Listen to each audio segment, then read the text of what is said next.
second in the series of shiurim on the Yud Gimel Midos of Rabbi Yishmael. And last week, we began our discussion of the historical context and the historical development of the Midos. And we focused on the famous case in which Hillel comes in front of Bnei Beseira, the Erev Pesach falls on Shabbos. This case is detailed both in the Gemara, in the Bavli, in the Shamai, in the Tosefta. And the claim of the Meiri was that, in fact, the halacha was already known, but that Hillel somehow presented a new drasha, a new way of deriving the halacha, and this is in accordance with at least the way several Rishonim learned the part of the Brais of Rabbi Yishmael, that Hillel was derish 7 meters in front of Bnei Beseira. Now, what I want a little bit elaborate on some of the points that we made last week, because I think we went rather fast because I wanted to get over the Ika Navla, the Ika Chidush. But I think it's important that we understand the text and exactly how what we're saying is, in fact, actually fits in, is really rooted in the text of the Gemaras.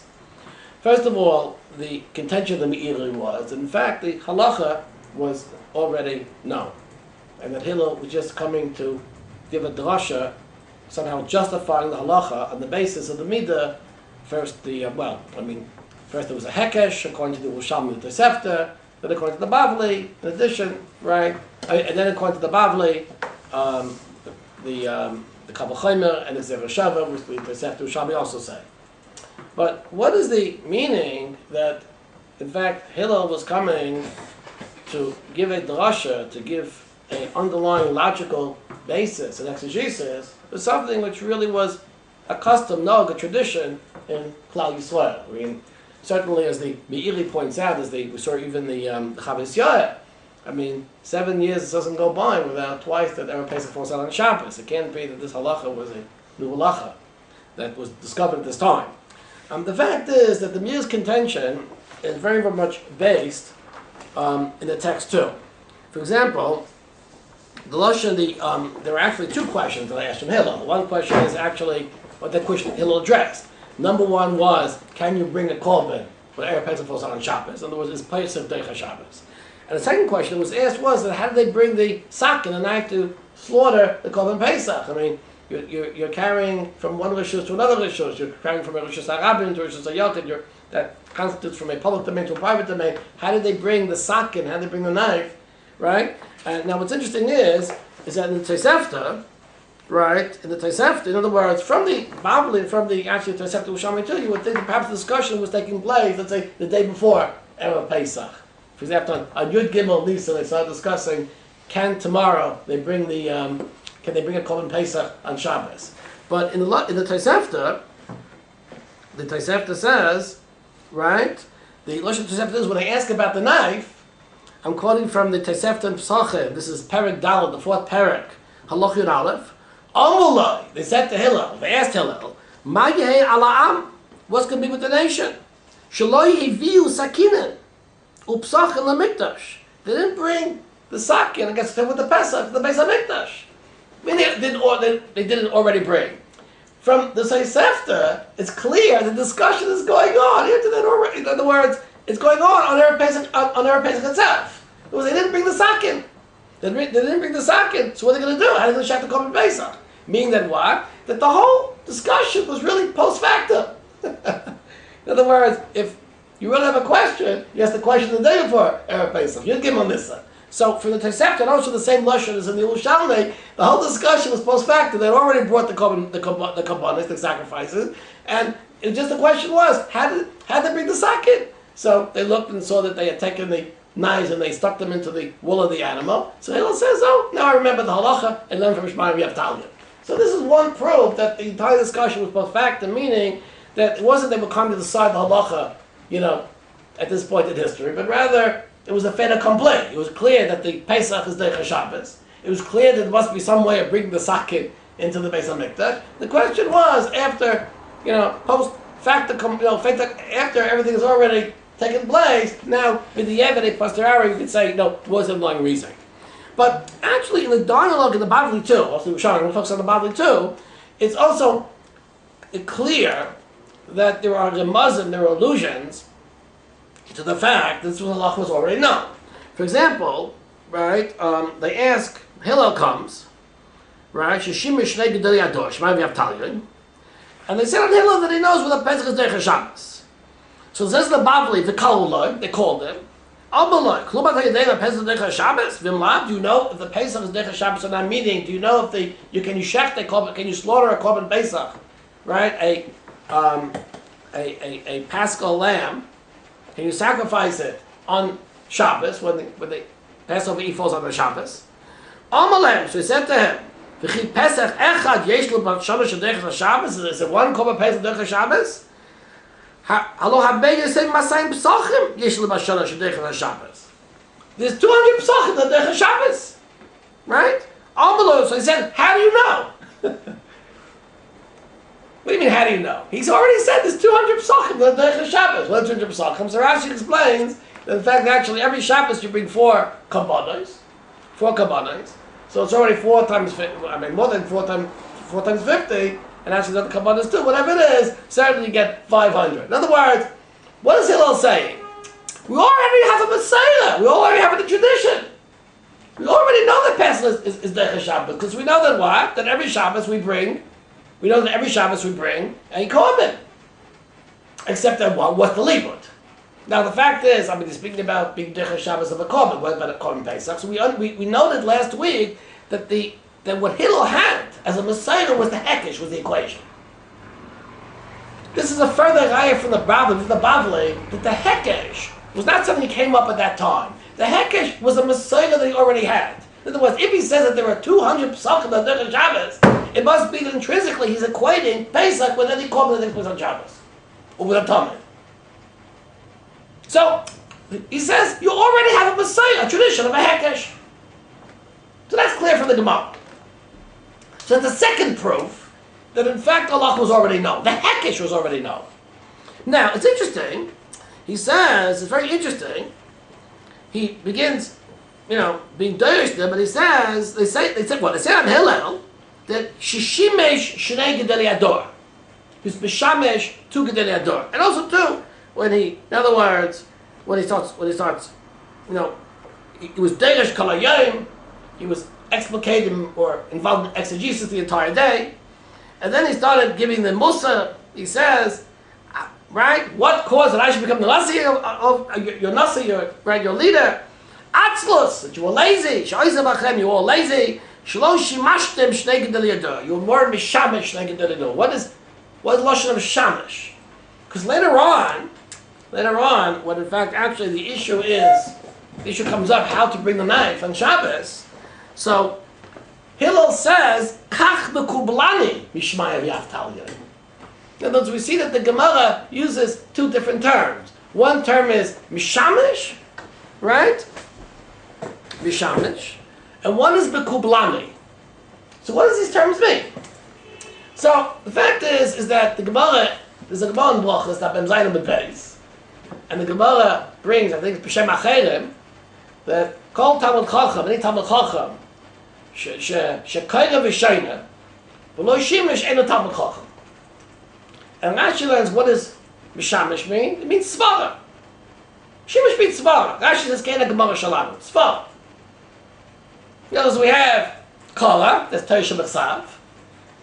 Shana is Torah Shebi'al that's repeating over. Right? At the time of the Gemara, of course, there was nothing written down.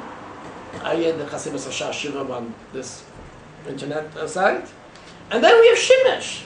So what is Shemesh? Shemesh is Svara. So, in the halachas that involve the Gezerah Shava, Hillel was B'Shamesh, Maya v'Avtalion. What is Shemesh? A hekesh is a Svara.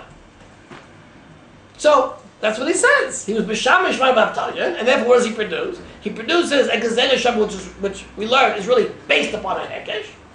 And then he produces a Kabel Chayva, which is also a Svara. Adam Dan Kabel Chayva Li'atzmo. However, when they bring the knives in, there's no svara there. There's no svara to bring a knife in. It's what's called a patent, it's a kunz. It's a device. So therefore, he says, kach b'kublani. B'kublani. Now it's very interesting, what is kach b'kublani? What Kabbalah that he has? In other words, he says, Ra Maisa v'niska halacha. It's interesting, Lashon is niska halacha. Halacha usually means a didactic. In other words, a halacha usually doesn't mean a svara. For example, halacha usually means simply, like halacha mashmasini, simply said halacha. Niska halacha. For Amma Kabba Kublaim Pishmar V'Yavtalyan. That's it. Now what does he mean by that? Kabba Kublani, you have a Kabbalah Pishmar V'Yavtalyan. Wait, he forgot something, he remembers it. Later on, the Gemara goes on in detail and speaks about about this, and then it says he said to him, halacha zu shamati v'shachachti. This halacha I heard and I forgot. Im nov, right? So the Gemara says the Gemara says here in some Vavel Beis.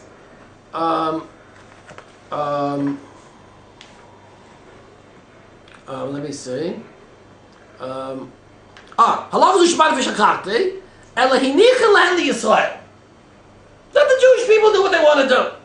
Im ein neviim hen, b'nei neviim hen. If they're not neviim, they're b'nei neviim hen. Okay? Now, what's interesting, here he says, halacha zu shemati v'shachachti. I forgot the halacha.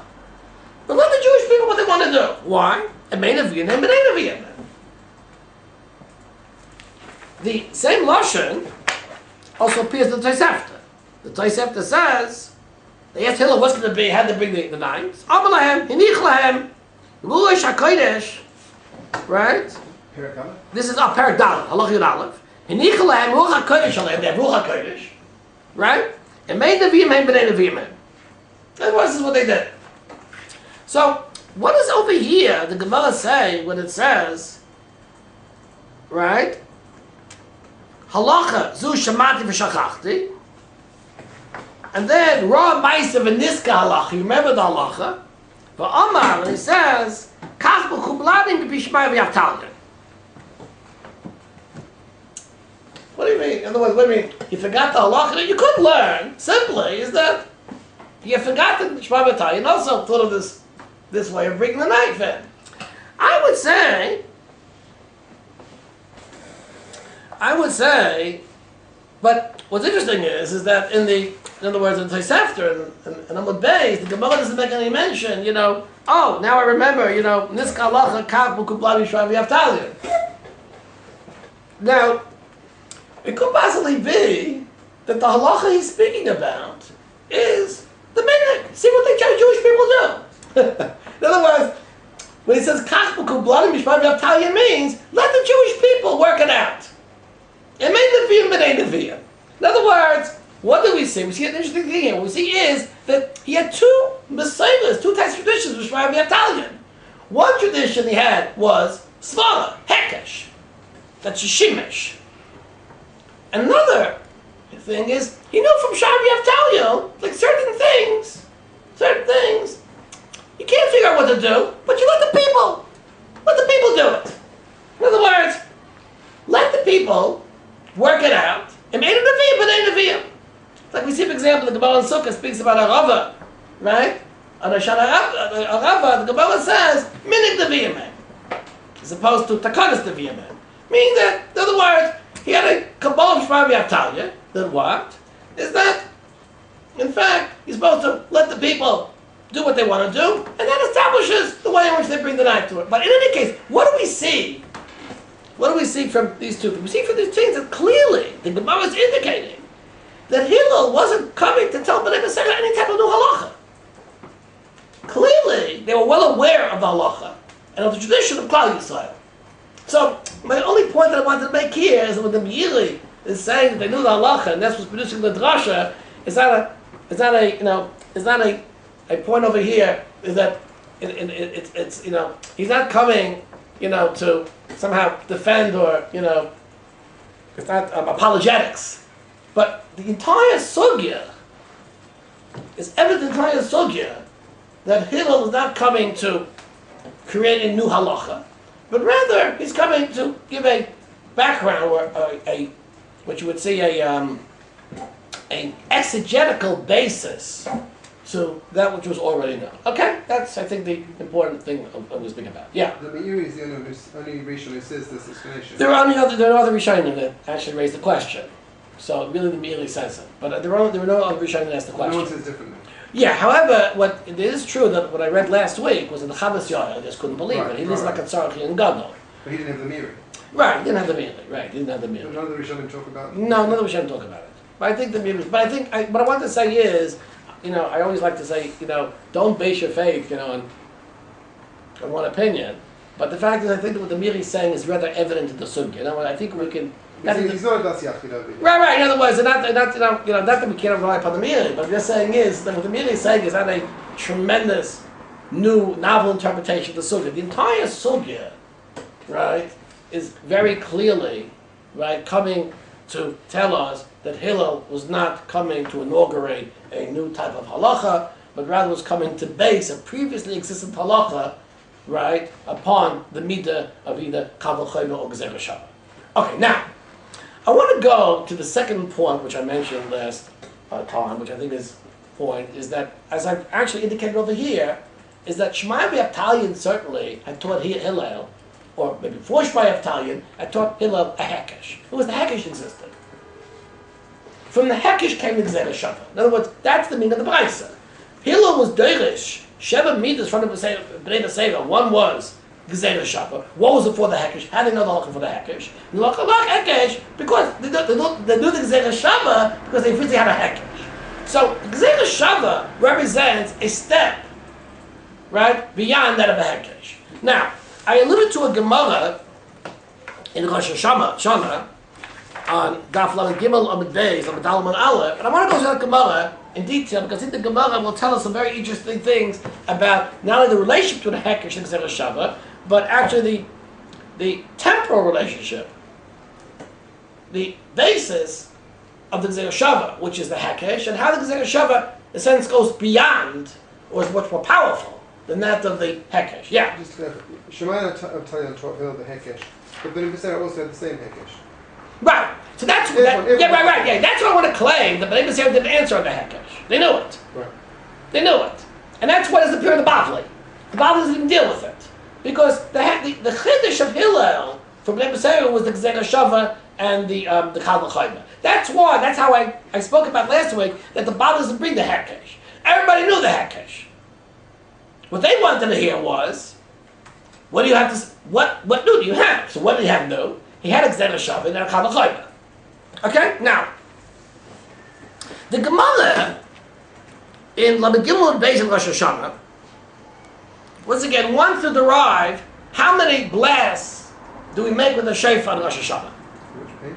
It's Lamed Gimel Beis 33b and 34a, and then the Gemara. The Mishnah says that on Rosh Hashana we make, in other words, there are two types of blasts. There's a straight blast, which is called a pshuta, and there's a broken blast, which is called a Torah. And what we do is, one set is called a tekiah, right? All of you who go to Shul Rosh Hashana will notice that there's a simple blast, a broken blast, a simple blast. There are two types of tuah. Tuah is being used in a generative sense. There's a tuah, specifically a tuah, and a shvarim, and there's a shvarim tuah. But the Gemara is trying to derive that how do we know that on Rosh Hashana we actually make three sets, and each set is of three types of blast. In other words, a tekiah, true tekiah, tekiah, true tekiah, tekiah, true tekiah. The Gemara is trying to derive them because that's the Mishnah. Mishnah says, say the tekiah sholosh or sholosh sholosh. Okay, so now the Gemara brings a brisa, and the Gemara begins with a hekesh. Tana Rabbanan. Now, what's interesting is that it does. In other words, it doesn't say. In fact, the word tuah doesn't even appear 3 times in Rosh Hashana. I mean, tuah appears in a lot of the Torah speaks about tuah also in by Yovel. So the Gemara says, "Tano, minayin sheb'shayfa." How do we know But how do you know it's a shofar? That's true. I know with a shofar. So the Gemara brings the pasuk in Vayikra, v'avarta shofar Torah. Okay, and this is speaking about a Yom Kippur, Yovel. V'avarta shofar Torah v'chodesh hashvi be'eser v'chodesh b'yom ha'kippurim ta'aviru Shem b'kol artzecha. Okay, so the Gemara says ain't yet Yovel. Okay, but that's speaking about Yovel. We're speaking about Rosh Hashana because Rosh Hashana mi-Sinai. So it says, Talmud lo b'chodesh hashvi. Shein talmud b'chodesh hashvi. About talmud b'chodesh hashvi. Why is it chodesh hashvi? But you call it Tush chodesh hashvi zeh kazeh. In other words, all the Torah, since it says Torah, also too, in Rosh Hashana. So we want to, but it says, you know, it says with a shofar, the Torah, it says that it's with a shofar on Yom Kippur of Yovel. So basically, they should all be equal. Even though the Gemara says, even though the Gemara says b'chodesh hashvi, really the fact is they should all be equal because the Gemara is going to call this a hekesh. Because we're equating them. U'minayin shepshut l'faneh. So the Gemara says, how do you know it's a pshut l'faneh? Now, how do you know you blow a simple blast before that? So the Gemara says, avarta shofar Torah. And I know pshuta answer. It was a tavilu shofar. In other words, basically, the din of pshuta is learned from the pasuk thing with Yovel. And then the Gemara makes a hekesh to Rosh Hashana. Okay, now the Gemara says, "B'nai shalosh or shalosh shalosh." Very good. So that tells like this. So in other words, what we get is that we know on Yom Kippur and Yovel, we blow a pshuta, a Torah, and a pshuta with a shofar, and we know that in Rosh Hashana, you also do that too. Now the Gemara says, "Minai shalosh or shalosh shalosh." But how do you know that in Rosh Hashana you blow 3 of these sets? Because it doesn't say trua 2 times. It only says trua 2 times in Rosh Hashana and once in Yovel. So it says, so the Gemara says, brings the psukim, v'avarta shofar, there's 3 psukim. In other words, there are 2 in Rosh Hashana and Yovel. Talmud le-Moshe shvi l'gzera shava. Now the Gemara brings a gzera shava. In other words, since it's a shvi in both cases, so therefore what we do is, since there's a total, in other words, the Gemara says, how do we know to take, like, to mix it all up? Everything's equal. It becomes one text. It's all Rosh Hashana, all Yom Kippur. So the Gemara says, shvi l'gzera shava. Now the Gemara has a question. So very good. So now you have a gzera shava, so he went to hekesh. Tana, you call him Yasin look at the hekesh. First you derive it with the hekesh, and now you bring gzera shava. So the Gemara says, Hachi kama. Ilok gzera shava, I would bring it with the hekesh. Now I have gzera shava, I don't need the hekesh. Doesn't mean I don't need the hekesh. So clearly, now, from the postures of the Gemara, I'm saying this with great humility because the Rashi is learning, but the Ritva learns clearly is that what's going on is the following thing. The hekesh only tells me that both are with the shofar and both have a pasha before them and a pshuta afterwards. It was the hekesh equates them. But how do you know to take the psukim and mix them up? How do you know to take the pasuk in Yovel and put it by Rosh Hashana and the pasuk in Rosh Hashana put it by Yovel? That's what the Gzera shava tells you. And that's what the Ritva says. Right? In other words, the Ritva says, right?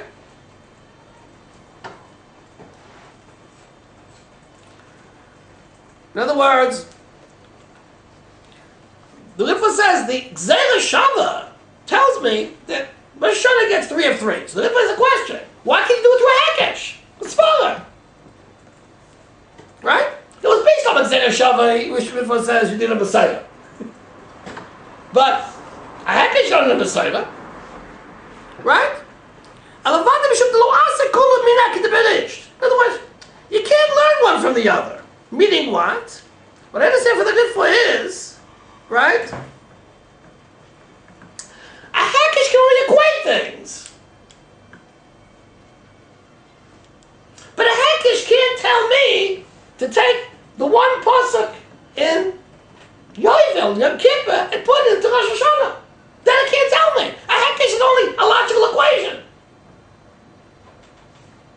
So, what we have is the hekesh, right? Now, right?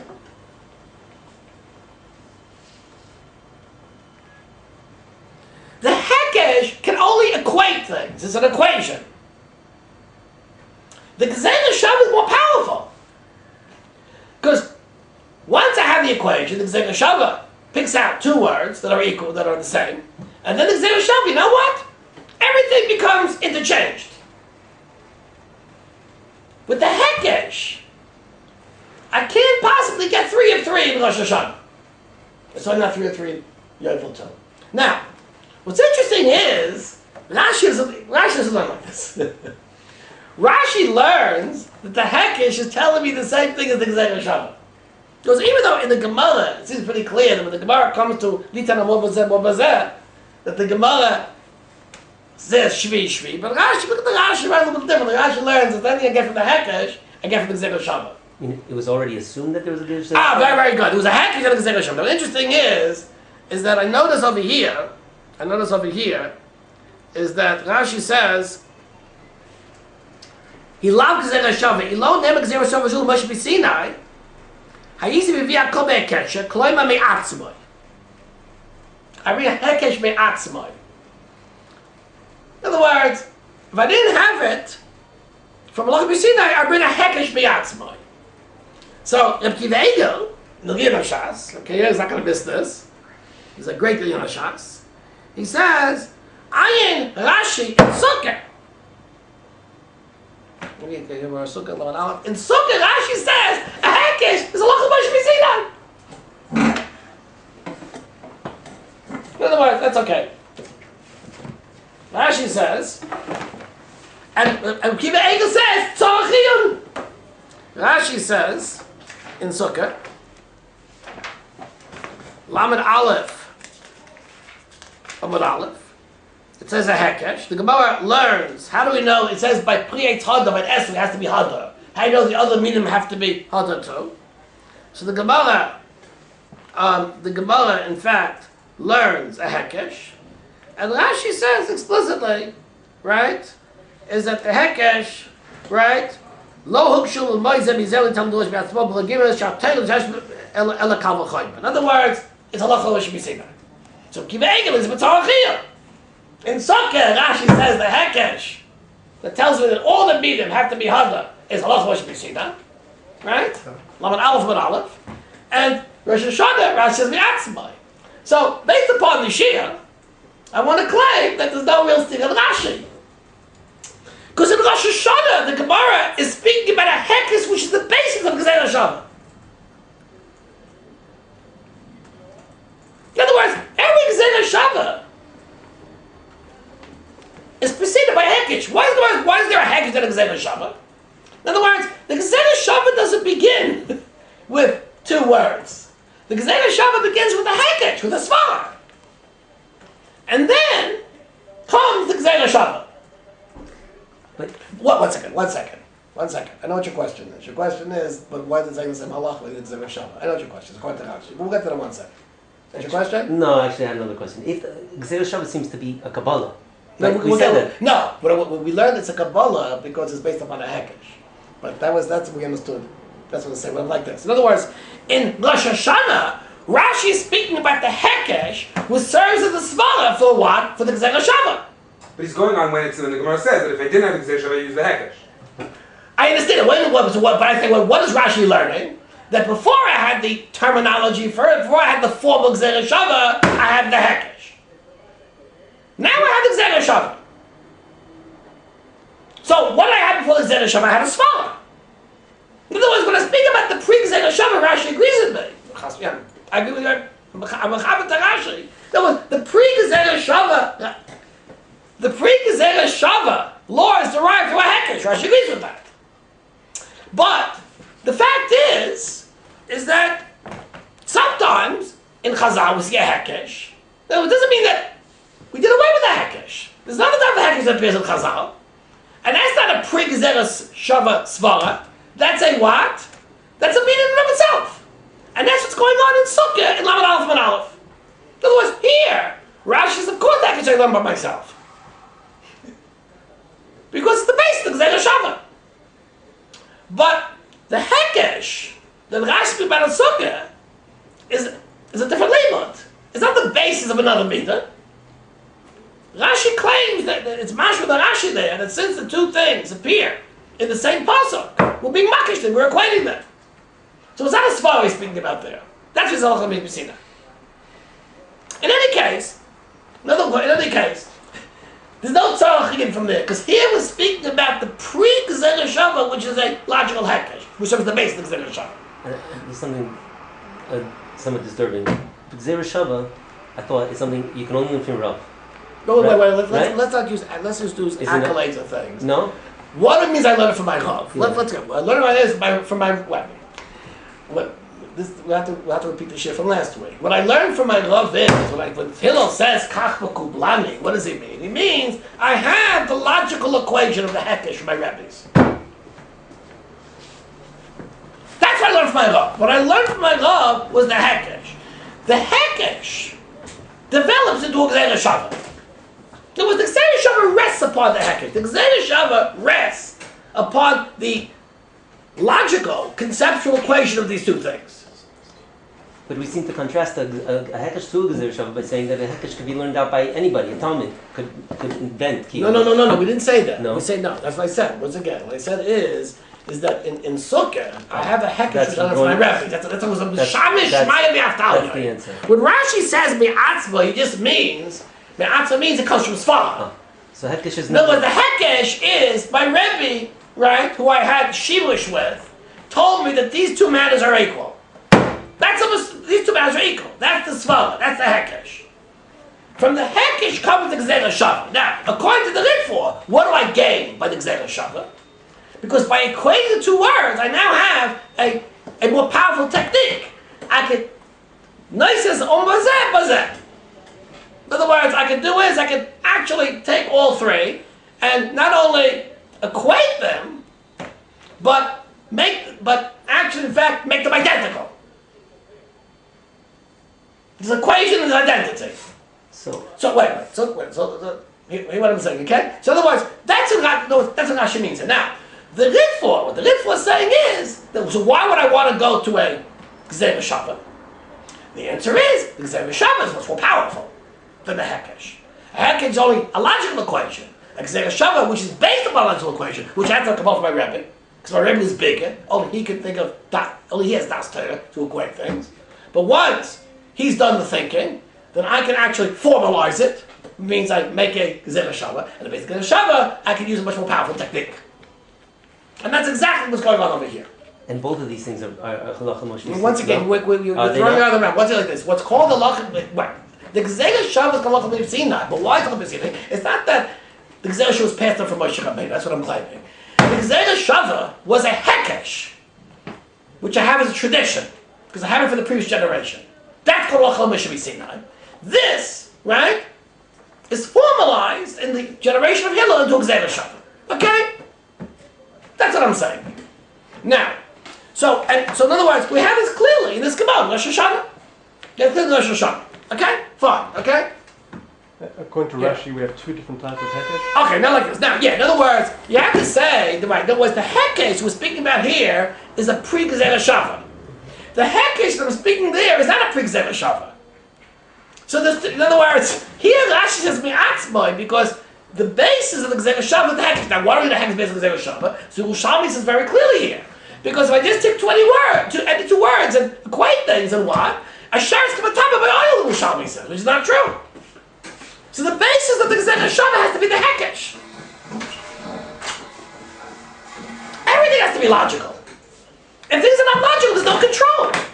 But once I have the logical equation between two things, then I can invoke the formalism, the model of Gzera Shava, and this is according to the Ritfor, I can use the powerful tool of making them identical. And that's how I derive the halacha.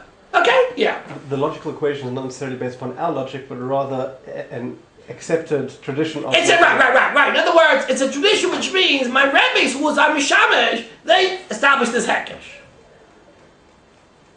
And that's really the guys that I was speaking about last week. Now, it's interesting that there is a machlokes, a dispute, how to read the Gemara Rashi between Rashi and the Ritfor. In other words, according to the Ritfor, the hekesh doesn't give me 3 sets of Rosh Hashana. Because I mean, a hackish only equates things. It doesn't make things identical. A hackish means x equals y. Because the Shabbos says x equals x, or 2x. Wait. Just real sure, okay? Now, however, Rashi, is learning not like the before. Rashi is learning that the hekesh actually gets me the x equals x. That's what the hekesh gets me.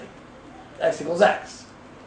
Now, of course, katanti milachriya ben arishonim. But what I want to claim is that from the two rishonim, we get 2 principles which happen to be true. In other words,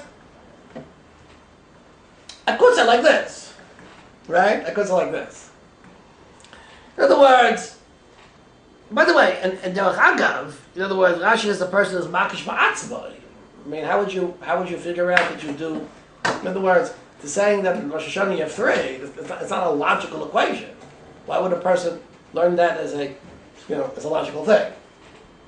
According to Rashi. But that's why Rashi learns to the Gemara. So according to the Ritfor, the Gezerah Shavah produces chidush halachos. But what according to Rashi? So you could say like according to Rashi. You could say according to Rashi, and according to Rashi, you could say, in fact, actually, the following thing. You could say is that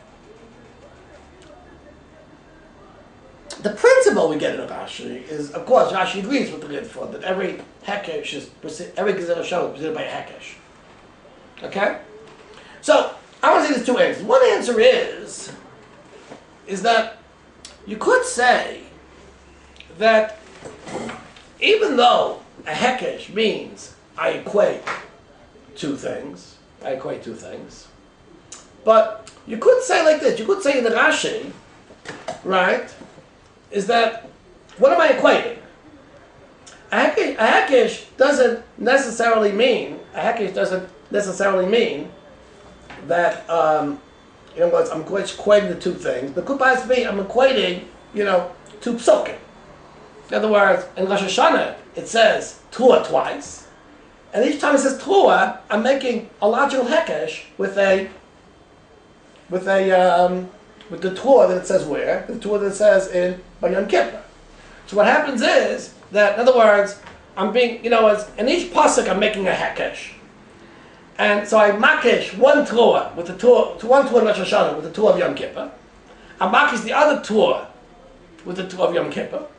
So you get 2 sets in Rosh Hashana, and you get 1 set in Yom Kippur. That's not good. They're not equal. They should both be equal. So because, what do? I can't be Gereya, one of the sets in Rosh Hashana, so what I do is I make 3 in each one. In other words, according to Rashi, you can say that Rashi is making what's called a textual hekesh. And the Ritfor understands that what I'm making is a conceptual hekesh of the 2 halachos. In other words, you could say that that's the way Rashi learns a hekesh. But be that as it may, we get over here from this important yesod. Now, we have, in any case, established very, very clearly that a Gezerah Shavah is preceded by a hekesh. And this is really what the Gemara says, in my opinion, explicitly in Rosh Hashana, and that's what's implied in the Sugyas and Pesachim. And this is what it means to say, I have a Kabbalah. What's I have a Kabbalah? I don't make up 2 words in each one and equate them. Then you can go haywire. But rather, my equation is based upon a svara. But my svara I have for the previous generation. Already, when I have an equation that comes from the pre-paradigm, that's called halacha le-Moshe mi-Sinai. That's called halacha mi-Sinai. That's as far back as I go. I go back to my Rebbe. My Rebbe told me to equate them, that's what I did. On the basis of this equation, I create a formalism, which is the Gezerah Shavah.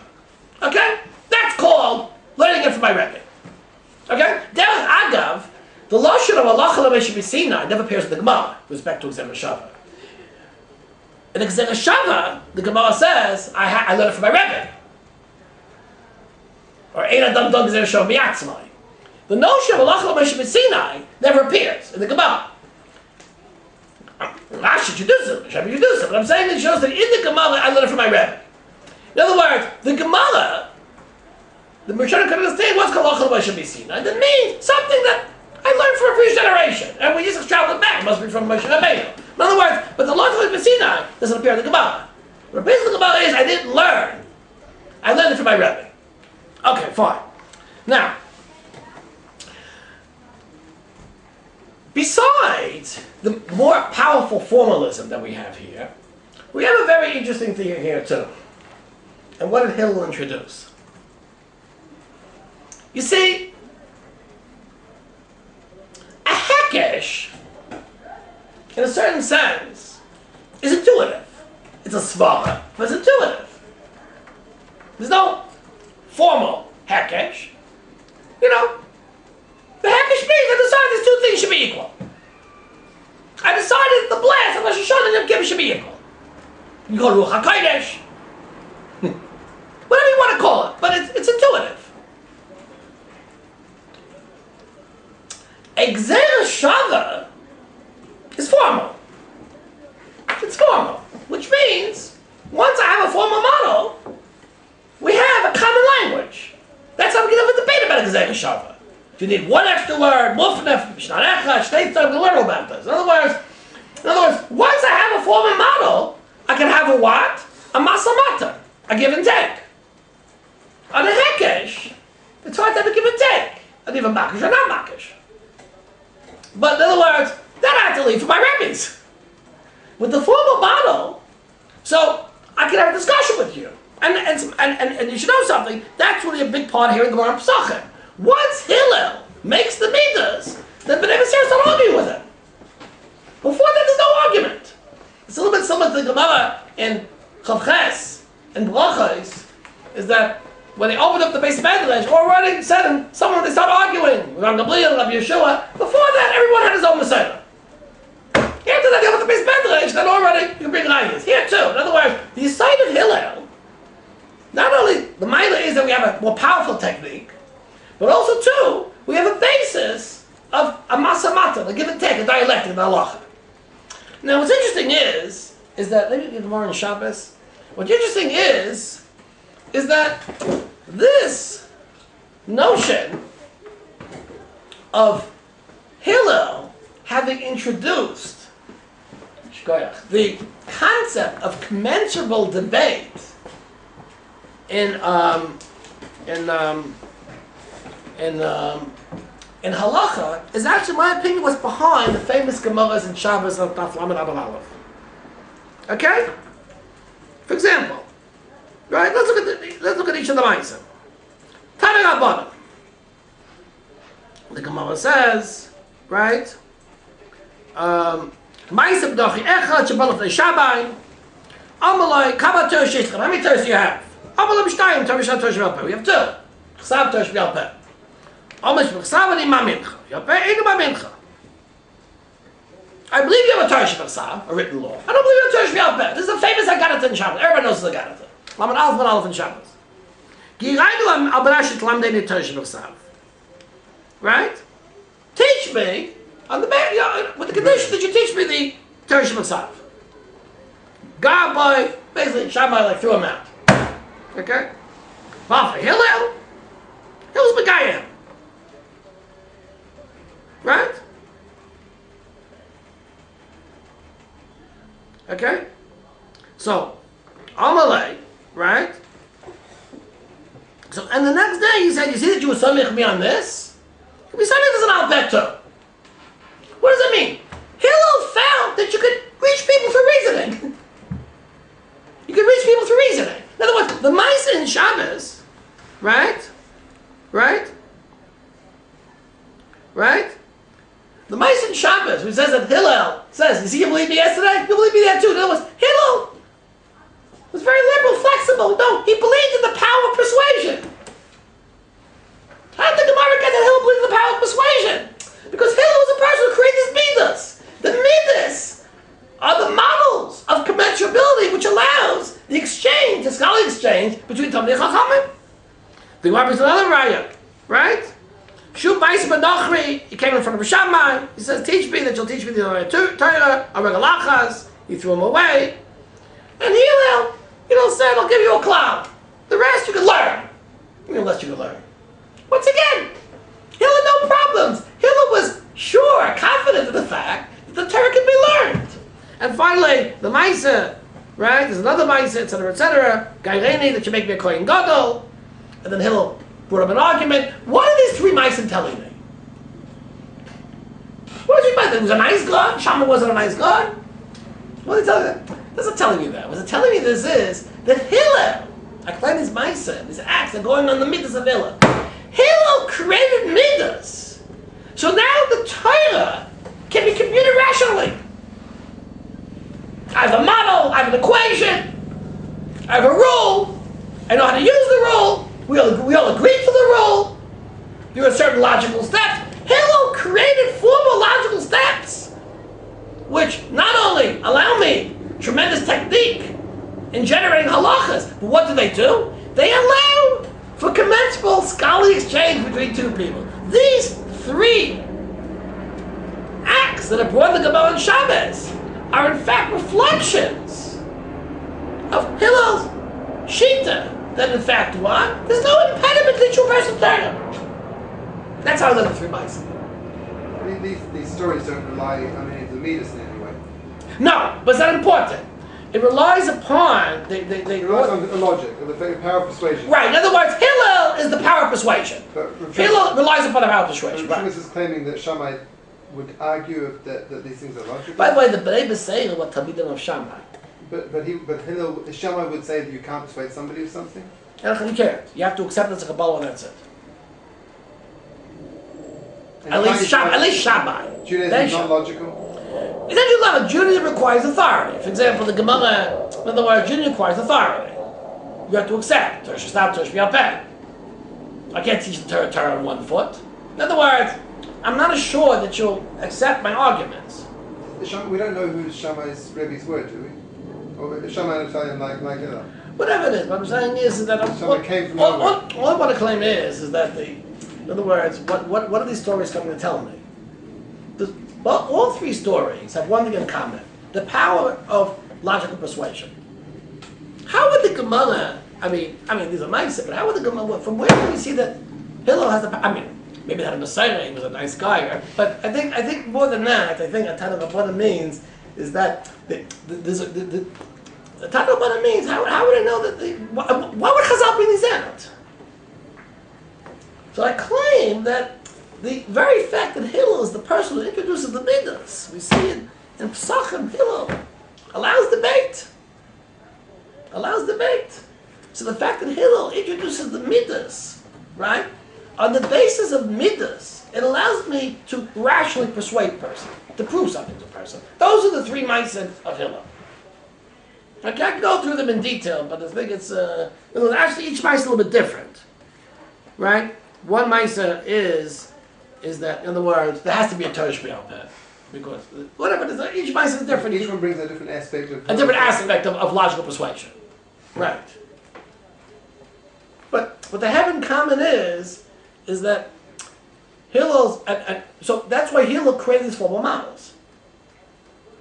Okay, that's what, it's very, very interesting, is that there's a famous machlokes between Hillel and Shamai, and obviously Rav Nosson, is that Hillel says you teach a Talmud even if it's Edo Hagun.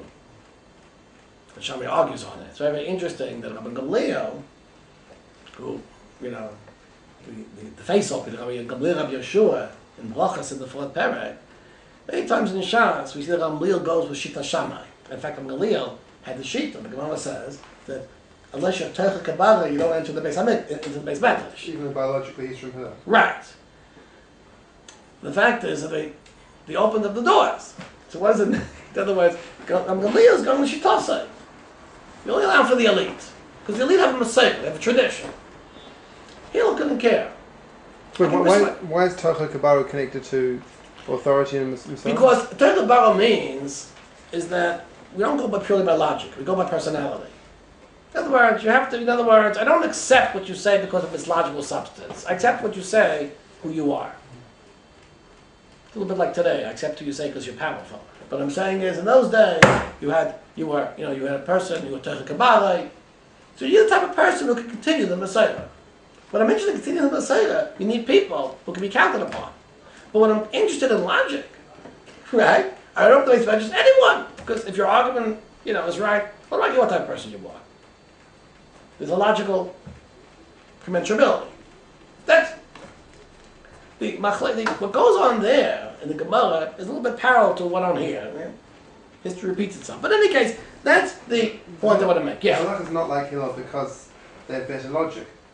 By the way, what's the Gemara say? Why is Halakha like Hillel? I think it's going to Gimel and Beis, right? Yeah. In Eruvin, right? The Gemara says why Halakha like Hillel.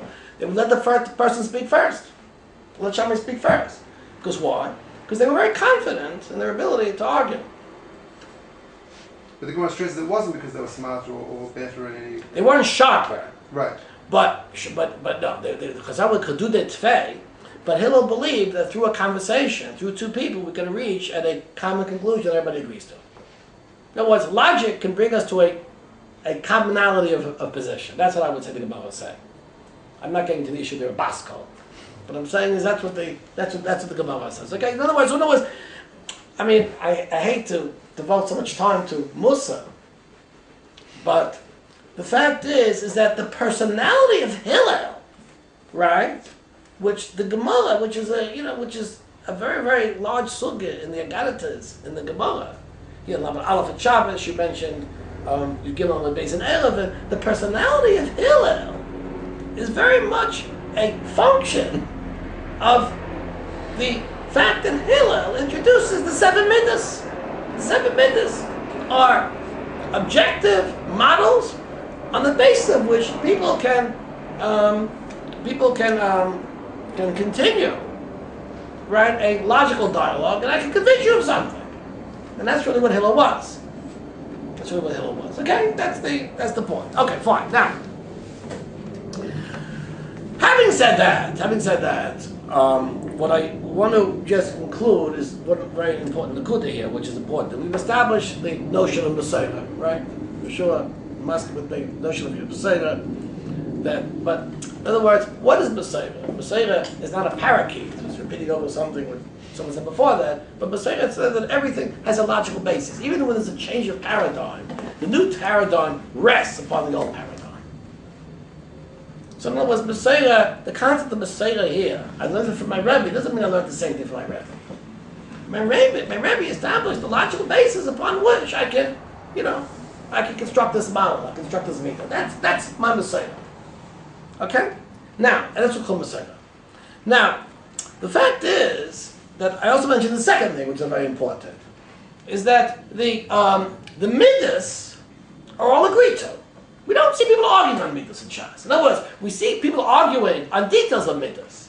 We're going to speak about this, the details. But in other words, we don't see that person is kaif for the Gzeira Shafa. It could possibly be the Gemara says, for example, it's a test in Shabbos, he has another thing, he has another thing, but no one says, I don't believe in a Gzeira Shafa.